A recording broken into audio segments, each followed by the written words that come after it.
Bienvenidos al canal educativo de la Escuela Militar de México.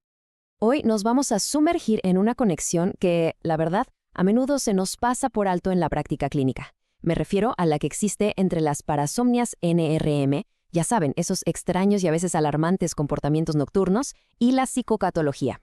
Vamos a usar como guía una muy sólida revisión sistemática de Tomic y colaboradores para descifrar si esta relación es pura coincidencia o si en realidad es una pieza clave para el diagnóstico y el tratamiento.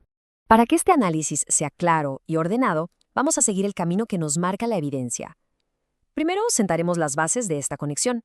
Después nos meteremos a ver cómo se construyó la evidencia, qué fue exactamente lo que se encontró, para luego discutir qué significa todo esto. Y por supuesto, lo más importante, cómo podemos aplicar ese conocimiento en nuestra práctica clínica del día a día. Muy bien, pues comencemos.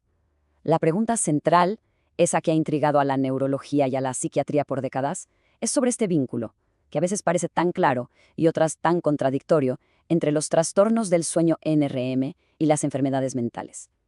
¿Estamos ante una asociación real o es solo un artefacto de la observación? Antes que nada, para que estemos todos en la misma sintonía, definamos rápidamente de qué hablamos con parasomnias NRM. Nos referimos a esos comportamientos nocturnos que surgen de despertares parciales abruptos durante el sueño profundo. Piensen en el sonambulismo, los terrores nocturnos, los despertares confusionales, episodios donde la persona no es plenamente consciente y, crucialmente, no suele recordar nada al despertar.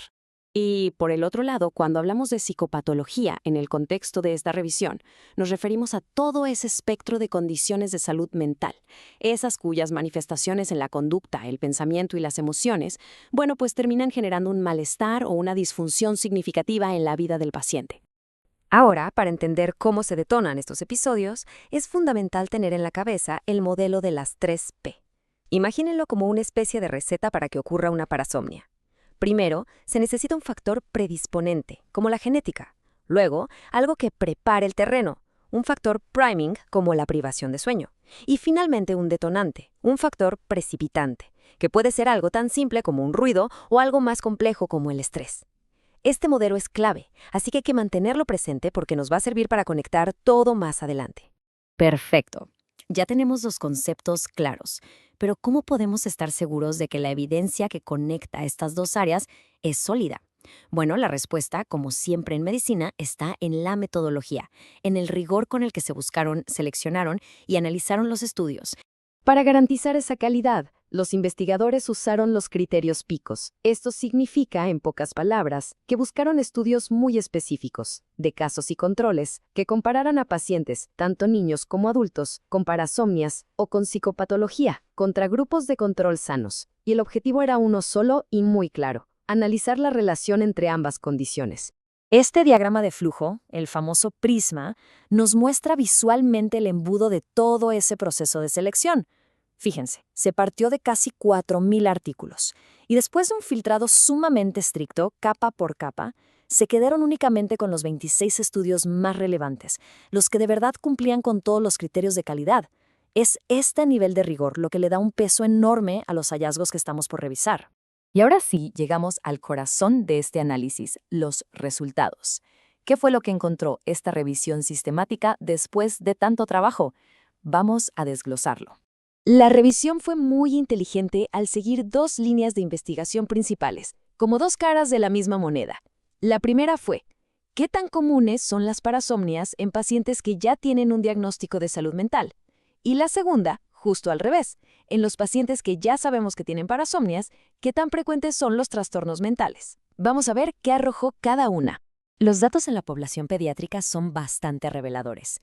6 de los 8 estudios pediátricos analizados encontraron una incidencia significativamente mayor de parasomnias NRM en niños con diagnósticos como TDAH, trastornos del espectro autista o dislexia, siempre en comparación con sus pares sin estos diagnósticos. Esto, desde luego, ya nos da una primera pista muy importante. Y si ahora miramos desde la otra dirección, la conexión se vuelve todavía más fuerte, casi abrumadora.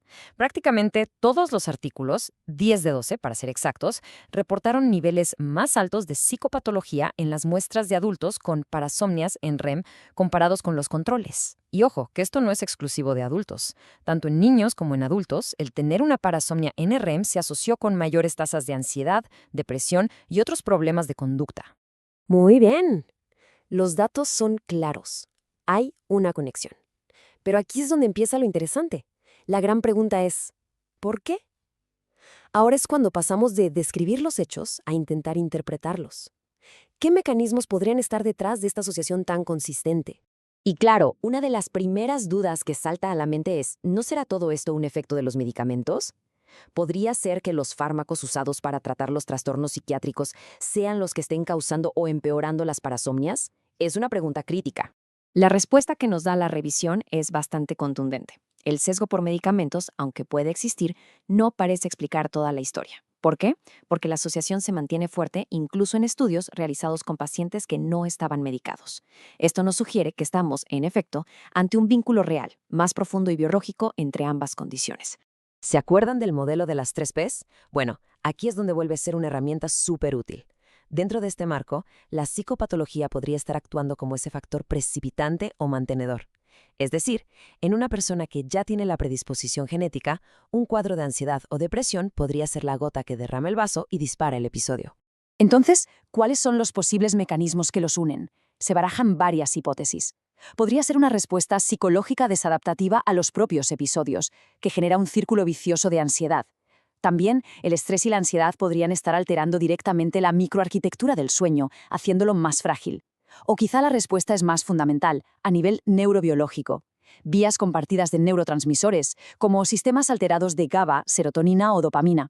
O incluso predisposiciones genéticas que afecten a ambos dominios. Después de todo este recorrido por la evidencia y los posibles mecanismos, ¿con qué nos quedamos para la consulta? Vamos a sintetizar los puntos clave, esos mensajes que realmente pueden cambiar nuestra forma de abordar a estos pacientes. Aquí están los mensajes para llevar. Primero, tanto en niños como en adultos con parasomnias NRM hay niveles más altos de psicopatología. Hay que buscarla. Segundo, en adultos con trastornos de salud mental, la prevalencia de parasomnias NRM es mayor. Hay que preguntar por el sueño. Tercero, especial atención a niños con trastornos del neurodesarrollo. En ellos, la prevalencia aumenta. Cuarto, la relación causal aún no está clara. Se necesita más investigación.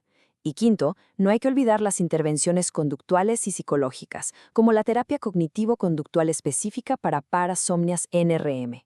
Por supuesto, el campo sigue abierto. Queda mucho por descubrir. La agenda de investigación para el futuro es clara. Necesitamos estandarizar las herramientas para comparar mejor los estudios, hacer estudios longitudinales grandes para entender la causalidad, aclarar de una vez por todas el papel de los medicamentos y, algo fundamental, explorar si al tratar una de estas condiciones logramos aliviar la otra. Y creo que esta es la idea final, la que debe resonar. La presencia de una parasomnia NREM debe considerarse una condición de riesgo aumentado para psicopatología concomitante. Y al revés, esto nos da la justificación, la racionalidad para una exploración de doble vía. Si encontramos una, estamos casi obligados a buscar activamente la otra. En pantalla pueden ver las referencias clave que han sustentado este análisis, para todos aquellos que deseen profundizar en la evidencia original. Se incluye, por supuesto, el artículo de Tomic, que ha sido el eje central, así como otros estudios seminales en este campo tan fascinante. Este video fue producido por el general de brigada médico cirujano Humberto Carrasco Vargas. Muchas gracias por su atención.